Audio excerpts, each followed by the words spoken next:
The NBA is absolutely terrified of this Nikola Topić update as he is officially playing in the 2025 NBA Summer League. One of the most anticipated rookies in Thunder history, probably most anticipated since Chet Holmgren. I know that's just a few years ago now, but keep in mind, all right, Chet got injured before he could make his rookie debut. He played in Summer League. We saw the kind of player he could be. Nikola Topić, we haven't seen him play in a Thunder uniform yet. So this might be the most anticipated Thunder rookie performance we have ever seen because we don't know what he's going to play like at the pro level quite yet. We've seen him overseas, all right? We've seen him in U18 tournaments. We can see clips of that, what kind of player he can be, but he hasn't faced off against NBA level talent yet. So we don't know exactly what's going to happen. But the fact that he is healthy and good to go, and when you look at his pro comparisons, his draft profile, okay, his clips from when he did play in Serbia, he looks like a great player. He looks like a player that might find a way into a starting role with the Thunder if he develops like he's supposed to. So we're going to break down what's sort of going on with Nikola Topić, what kind of player he is, and give you guys a little bit of a hype up video so you guys can truly see what kind of monster OKC has planned right now to make his debut. But before we get into all that though, quick moment, recognize that, around 5,900 of you guys are subscribed to the channel, 5,893 to be exact. All right, trying to get to 6K. We're almost 100 away from that goal. So if you guys enjoyed the content here on the channel, you're new here, or if you're coming back on a regular basis, go ahead, hit that subscribe button. It's the best way to support the channel. With that out of the way, let's go ahead, get into Nikola Topić. All right, I want to say today's topic, his last name isn't Topic. All right, today's Topić. How about that? Today's Topić is Nikola Topić. So, if you don't know who he is, all right, let me go ahead and give you this little stat right here, all right, this little stat graphic. All right, these were his stats for this team. 14.5 points, 3.2 rebounds, 5.5 assists, a steal a game. He shot almost 50% from the field, almost 31% from three, and then almost 88% from the free throw line. 60% true shooting. We can go and round that up. It's 0.1, okay? 60% true shooting percentage. This dude is a beast. He has insane potential when you look at him. And you guys might be looking at the three-point number and being like, oh, he's not a good three-point shooter. This isn't what we need, Bryson. This isn't what we need. Well, his free throw numbers show that he can develop a three-point shot. Those are what the free throw numbers say right there. So, look, I think it's a great pickup right there. I think it is. And I can go ahead and show you some of his clips from shooting. All right, oops, wrong one. That's from a while back. Right here. Okay. Like you see, he missed the first one, but boom, corner three right there. Synced it. Next one, synced it. His shot looks a lot better than what it has in the past. Look at that. He made another one. Like, it's looking a lot more smoother. All right. There's a little bit of a hitch if you see right there, just a tad bit. He's still working on it, but the shot has gotten much better from what it has looked like before. This shot has vastly improved. It's more smooth. It's more fluid. He's getting it out quicker, all right? And he's knocking down at a higher rate. And I know you guys want to say, but Bryson, this is just, wide open three-point shooting. Any NBA player can make those. But I'm mainly looking at the form. He's getting his shot off really, he's getting his release a little bit quicker, all right? He's releasing the ball quicker. It looks more fluid. There's still a little bit of a hitch, but if you look at how it did in the past, it has improved drastically. So the fact that he's developing this three-point shot should be scary for the rest of the league because that was one of his biggest weaknesses, if not his biggest one, was the fact that he wasn't a great three-point shooter. That and his defense, all right? He's athletically gifted, learned under this, league best defense last season. He should be a better defender now. He should be. So I'm not necessarily worried about him.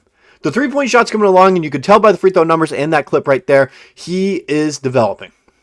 He is. And some people are making some crazy comparisons, all right? First off, we'll go ahead and take a look at this right here. Boom, kind of showing you guys he's now available to make his Thunder debut. But someone is a little bit of a super fan. He's mainly known for the betting side, and I don't necessarily agree with this comparison, but I can see it a little bit, is what if Nikola Topić is like the next Luka? That's an interesting look at, all right? That is a very interesting thing to look at right there. All right, they're both Eastern European players. They both have the kind of same style of play.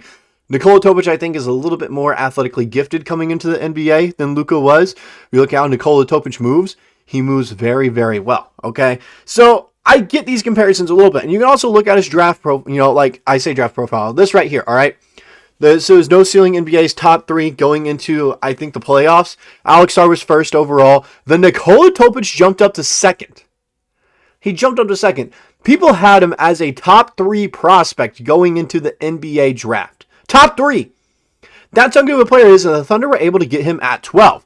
You love to get players like that. You do. You absolutely do. We can take a look at some of his game film from when he played in Serbia right here. Look at him drive in. He's quick, all right? Gets around right there. Boom. He's athletically gifted, and he has a quick little burst right there. Look at some more. Taking the ball down the court. All right. Boom. Sizes up his defender. Loses it a little bit. Keeps his possession there. Finishes tough. He's great at finishing around the rim. He is. Needs to work on the ball handling a little bit more. It's there, though. Look at this. All right. Defender backing up. Sizes him up. Goes up for the 3, knocks it down, okay? One of his rare makes that he has had, but you can see he's confident in shooting it. It's not like one of those things where if he's left wide open, he's not going to shoot it. He'll shoot if he's left open. So here he is in the corner. He misses this one, but it's fine. It's fine. Like we said, he's confident. He'll take open threes. That's what we care about. He'll take open threes. That's all we want. Look at him drive in right there. Little underscoop layup. Boom. Gets it to finish against a bigger defender. All right? He looks solid. He looks really good. It's just, is that going to translate to the pro level? All right? And a lot of people are high on him. We can go ahead and take a look at some of his draft, profiles and talks here. Point guard, size 6'6". I think he's actually 6'7" now. I think he's grown a little bit, 198 pounds. He came off a gold medal with Serbia at the U18 European Championships. Nikola Topić has started his season with mega miss on NBA watch list, but nobody had him pegged near the top of the Adriatic League leaderboard in scoring and assists. This came from Jonathan Wasserman over at Bleacher Report right before the NBA draft. Identifying Topić this year didn't take in-depth scouting. He produced his way into the lottery conversation quickly, putting up rare numbers for an 18-year-old with the type of 6'6" size that makes ball handlers easy to notice. Topić would eventually transfer to, I'm not even going to try to pronounce that, guys, I'm going to be honest, giving him a chance to play EuroLeague games and scouts an opportunity to evaluate him against high-level competition. However, a knee injury occurred 3 games in and has cost him 2 months in counting. This ended up being an ACL injury. He's fully recovered now. He's good to go, okay? It's fine. Unfortunately, injuries like this happen. But this is the interesting part about all this. The next thing I'm going to show you. This is the interesting part. Projected role, lead ball handler, but look at the pro comparisons. First is Goran Dragic, which he's a solid role player, okay? Next is Shai Gilgeous-Alexander. He got comparisons to his MVP teammate. That's we're not trying to say he's going to be the same exact player. Just that was what his comparison and going into the draft was. It's very reminiscent to Shai, all right? Great ball handler, really quick off the dribble, great burst, great finisher, good mid-range game. Questionable about the three-point shot and questionable about defense, but they're both athletically gifted where they can develop both. And look at Shai. He's developed a three-point shot and he's become one of the better two-way defenders in the NBA. Topić can do the same thing, all right? He might not be that same skill level as Shai, but he can do the same. Topić is a ball-dominant guard who's valued for his ability to create advantages at the point of attack, put pressure on the rim, and make plays for himself and teammates off the dribble. He's a lead guard who offenses run through. Goran Dragic has been a popular comparison for Topić due to their similarly effective uses of changing speed, body control, touch, and IQ to compensate for limited explosion. While Dragic finished his pro career with positive three-point shooting numbers, he wasn't considered a shooter coming in. Topić has also been inconsistent from behind the arc, but his shot-making flashes and free throw percentages suggest his jumper is poised to improve. So I think people are comparing him like, hey, look, this is what we think he'll be like Goran Dragic, but the ceiling is Shai Gilgeous-Alexander. That's a good ceiling to have. Your ceiling is an MVP-level player who just won a championship. All right? Shai Gilgeous-Alexander completed basketball at the age of 26. He got an MVP, Finals MVP, Western Conference MVP, scoring title, and a ring all in one season. He completed basketball in one season at the age of 26. Okay? Nikola Topić, that's his ceiling. That is his ceiling. I don't think he's going to be the same level of player as Shai. All right? Goran Dragic, one of those comparisons? Yeah, makes sense. He'd be a great role player. All right? He has all-star potential. Yes, he does. Still, if he can turn out to be Shai, you have 2 Shais on this team. Who's stopping you? Who is? That's why everyone should be scared of Nikola Topić making his debut.